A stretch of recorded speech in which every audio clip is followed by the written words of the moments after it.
নমস্কার বন্ধুরা, আজ আমি বানাবো মানকচুর ডালনা।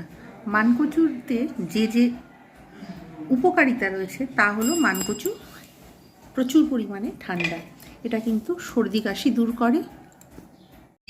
এছাড়াও এতে রয়েছে অ্যান্টিঅক্সিডেন্ট ও বিটা ক্যারোটিন, যা ফ্রি র্যাডিক্যালসকে দূরে রাখে এবং বিভিন্ন রকম অসুখ থেকে দূরে রাখে। এছাড়া এতে প্রচুর পরিমাণে আয়রন রয়েছে, যেটা মানুষের যাদের আয়রনের পরিমাণ কম রয়েছে, অর্থাৎ রক্তে ব্লাড কণিকার পরিমাণ কম রয়েছে, তাদের কিন্তু ব্লাড কণিকা বাড়িয়ে দেয়।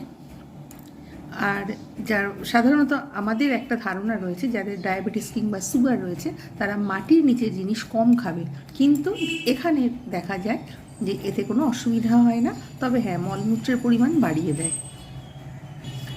আর যাদের পরিমাণ দেখা যায় যে চোখের দৃষ্টিশক্তি কম রয়েছে, তাদের কিন্তু দৃষ্টিশক্তি বাড়িয়ে দেয়। সুতরাং এত উপকারিতার জন্য আমরা কিন্তু মানকচু অবশ্যই খেতে পারবো। এবারে তাহলে শুরু করি মানের ডালনা। আগে এগুলোকে কেটে পরিষ্কার করে নিয়ে আসি, বয়েল করে নিয়ে আসি, তারপর শুরু করব। মানকচুর ডালনা বানানোর জন্য আমি এখানে এটা বয়েল করে নিয়ে চলে এসেছি।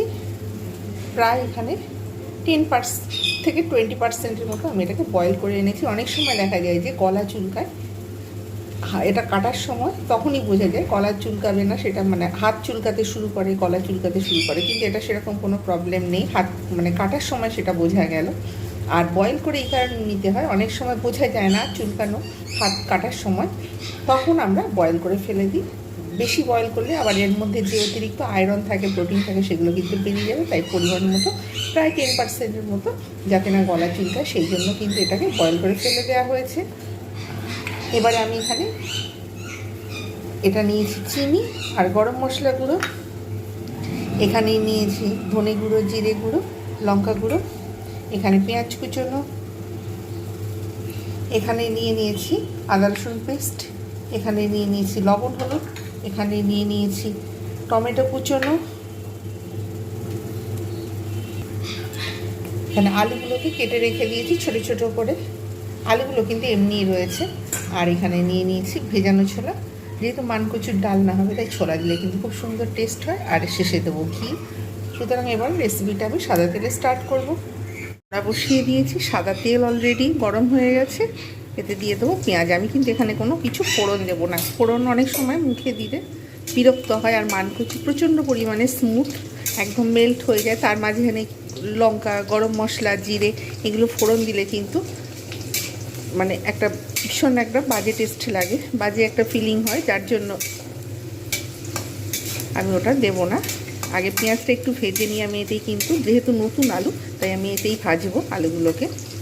অন্যরকমভাবেও করা যায়, আমার চ্যানেলে আগেও রয়েছে, অন্যভাবে রয়েছে মানকচুর রেসিপি, কিন্তু আজকের আমি যেভাবে করছি সেটা অবশ্যই দেখানো। প্রত্যেকটাই ভালো হয়, আমি যেভাবে বানাই প্রত্যেকটা রেসিপি কিন্তু অনেক সুন্দর হয়। অন্যান্য রেস্টুরেন্ট কিন্তু তার থেকে অনেক দিনে বেটার আমি রান্না করি।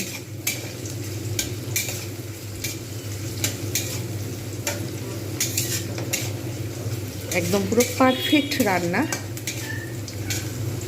এগুলো কিন্তু পুরনো, এবং আমার মা ঠাকুমাদের আমলে কিন্তু এগুলো সব দিদিমা ঠাকুমা যেরমভাবে করতো ঠিক পুরনো রেসিপি।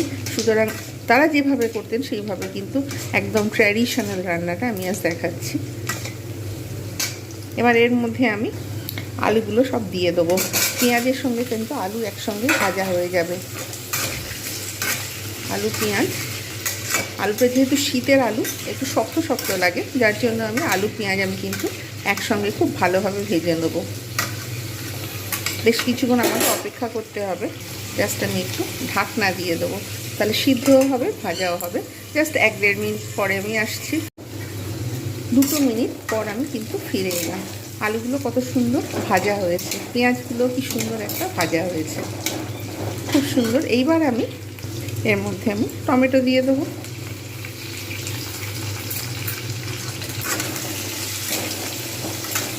টমেটোগুলোও কিন্তু এর সঙ্গে মেল্ট হবে। এতে দিয়ে দেবো আদা রসুন পেস্ট, আমি যেটা রেখেছিলাম সেটাও দিয়ে দেবো। এতে দিয়ে দেবো লবণ এবং হলুদ। এটা পরিমাণ মতোই রেখে দিয়েছি, যতটা লাগবে আমার, যেহেতু এক্সপিরিয়েন্স থেকে আমি দিয়েছি লবণ এবং হলুদ পরিমাণ মতো, যাতে না মশলা পুড়ে যায় তার জন্য আমি এর মধ্যে একটু জল দিয়ে দেবো, নাহলে মশলাগুলো তলায় পুড়ে যাওয়ার সম্ভাবনা থাকবে। এবারে ধনে গুঁড়ো, জিরে গুঁড়ো আর লঙ্কা গুঁড়ো আমি কিন্তু এর মধ্যে দিয়ে দেবো। এটা কিন্তু দোকানের কেনা, এটা আমার তৈরি নয়, আমাকে আবার তৈরি করতে হবে। এবার আমি দিয়ে দেবো যে ছোলাগুলো ভিজিয়ে রেখেছিলাম 3-4 ঘন্টা, সেই ছোলাটাও আমি এর মধ্যে দিয়ে দেবো। এগুলো একসঙ্গে কিন্তু খুব ভালোভাবে কষবো। এর থেকে তেল যতক্ষণ পর্যন্ত না ছাড়বে এবং মশলাগুলো যতক্ষণ পরিমাণে ভালোভাবে না মেল্ট হবে ততক্ষণ পর্যন্ত কিন্তু আমি অপেক্ষা করব। সুতরাং আমি এটাকে এবারে ঢেকে রেখে দেবো প্রায় 2-3 মিনিটের মতো। 2 মিনিট পর আমি ফিরে এলাম। এতে একটু জল দিয়ে দেবো। আলুটা কিন্তু একটু সিদ্ধ হতে হবে ভালোভাবে। যেহেতু মানকচু নরম, তো ইজিলি গলে যাবে, তার জন্য আমি এইটাকে একটু জল দিয়ে আলুটাকে আর একটু, অলরেডি তেল ছাড়তে শুরু করে দিয়েছে, আর একটু আমি ভেজে নেবো। ঠিক এই রকমভাবেই কিন্তু আমি এটাকে রেখে দেবো, যাতে সিদ্ধও হয়, কষাও হয় এবং একসঙ্গে হয়ে যায়। কেন আগে মানকচু দিয়ে দিলে এটা কিন্তু গলে যাওয়ার সম্ভাবনা থাকবে, তাই আমি চেষ্টা করব আলুটাকে আরেকটু, এই অবস্থায় আমি কিন্তু আরেকটু, যাতে এটা বয়েল হয়ে যায়। আবার 2 মিনিট পর ফিরে আসছি। 2 মিনিট পর আমি চলে এলাম। আলুগুলো অনেকটা প্রায় সিদ্ধ হয়ে গেছে। এবার আমি এর মধ্যে মানকচুগুলো কিন্তু আমি সব দিয়ে দেবো ভালো করে, এবার এপিট করে আমি নাড়িয়ে নেব। নাড়িয়ে নিয়ে জাস্ট আমি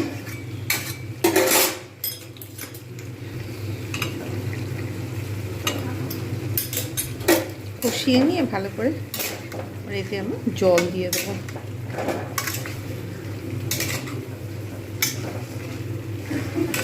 সুন্দরভাবে আমাকে কিন্তু এটাকে কষাতে হবে।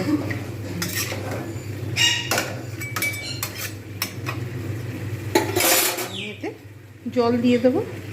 প্রায় 4-5 মিনিট পরে আমি কিন্তু ফিরে আসছি। বেশি আর জল দেবো না, সবই যেহেতু বয়েল করা হয়ে গেছে, তাই একটু মাখা মতো হবে। তারপরে আমি ঘি গরম মশলা চিনি দিয়ে নামিয়ে নেবো। জাস্ট একটু পরে আমি ফিরে আসছি।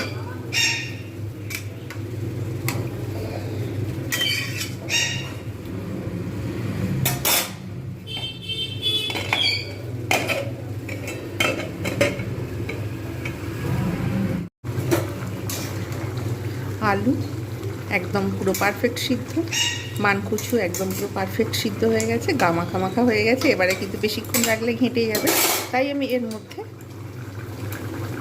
জাস্ট অল্প পরিমাণ টেস্টের জন্য একটু ঘি দিয়ে দিলাম, আর এতে দেবো গরম মশলা গুঁড়ো আর চিনি। তৈরি হয়ে গেল মানকচুর ডালনা। এবারে আমি ওভেনটা বন্ধ করে দিয়ে সার্ভ করছি। তৈরি হয়ে গেল বাঙালিদের একটা জনপ্রিয় রেসিপি মানকচুর ডালনা। রেসিপিটা কেমন হয়েছে অবশ্যই জানাতে ভুলবেন না। ভিডিওটা ভালো লাগলে বেশি বেশি করে লাইক, কমেন্ট, শেয়ার এবং সাবস্ক্রাইব করতে ভুলবেন না। নেক্সট টাইম আমি কোনো একটা রান্নার ভিডিও নিয়ে আবার ফের আপনাদের সামনে উপস্থিত হব। প্রত্যেকে ভালো থাকবেন। আর যারা সাবস্ক্রাইব করেছেন তাদের অসংখ্য ধন্যবাদ। যারা সাবস্ক্রাইব করবেন চিন্তা করছেন, অবশ্যই সাবস্ক্রাইব করে ফেলুন। আমি আপনাদের কথা দিচ্ছি নতুন এইরকম ভিডিও নিয়ে আসবো। প্রত্যেকে ভালো থাকবেন, সুস্থ থাকবেন। আর এতক্ষণ আমার সঙ্গে থাকার জন্য এবং ভিডিওটা দেখার জন্য আমার তরফ থেকে জানাই অসংখ্য ধন্যবাদ। Bye bye and take care.